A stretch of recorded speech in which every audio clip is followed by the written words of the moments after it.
Salut à tous! Alors on se retrouve aujourd'hui dans cette vidéo pour calculer cette intégrale. Donc a priori tu devrais être un terminal, spécialité maths, maths complémentaires, STI 2D, terminal de façon générale ou un petit entraînement de supérieur pour revoir ton calcul intégral. Si t'es pas hyper au point, tu peux aller voir la vidéo que je te mets en lien ici et en description pour avoir un petit cours rapide sur l'intégrale, voir comment les calculer. Il faut évidemment que tu saches faire des primitives aussi, c'est indispensable pour calculer ce type d'intégrale. Donc, on commence et on regarde ici la fonction qui est à l'intérieur. C'est une fonction exponentielle, la composée de 3x plus 1 dans la fonction exponentielle. Donc d'abord, il faut commencer par arriver à déterminer une primitive de cette fonction qui est ici. Donc, pour arriver à déterminer une primitive de cette fonction qui est ici, eh bien tu sais que tu dois avoir quelque chose de la forme u' exponentielle u. Donc nous, ce que l'on voudrait, c'est avoir quelque chose de la forme 3 exponentielle de 3x plus 1. Ouais, mais c'est pas ça, c'est pas ce qu'on a.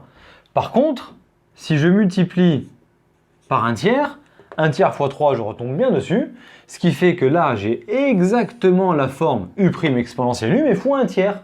Donc, dans la primitive que l'on va essayer maintenant de faire, eh bien, tu sais qu'une primitive de u' exponentielle u, c'est exponentielle u, mais il manque le 1 tiers. Donc, on se retrouve avec 1 tiers de exponentielle de 3x plus 1 entre crochets, entre les bornes qui sont moins 1 et 1.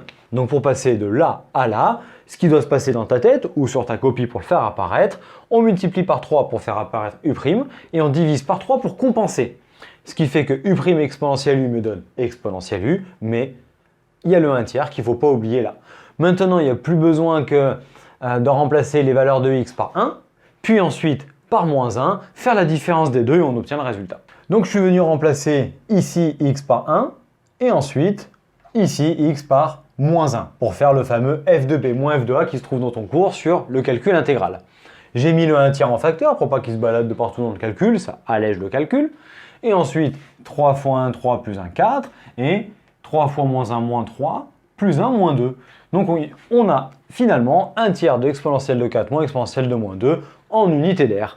Donc voilà le résultat de notre intégrale. Ici, évidemment, pour calculer ce type d'intégrale, il est hyper important d'être bien à l'aise dans la détermination ici d'une primitive de la fonction, parce que sans ça, évidemment, c'est compliqué, mais sinon, si on maîtrise ça, le reste est plutôt facile. J'espère que cette vidéo t'a plu. Si tel est le cas, merci de lâcher le petit pouce bleu vers le haut, puis venir activer la cloche pour t'abonner à la chaîne et être au courant des prochaines vidéos, puis nous mettre un petit commentaire, nous partager auprès de tes amis. Puis tu peux nous retrouver sur notre site internet, sur nos réseaux sociaux Facebook et Instagram. Et d'ici à la prochaine vidéo, je t'invite à nous retrouver dans d'autres vidéos et je te dis à très bientôt. Allez, ciao à tous!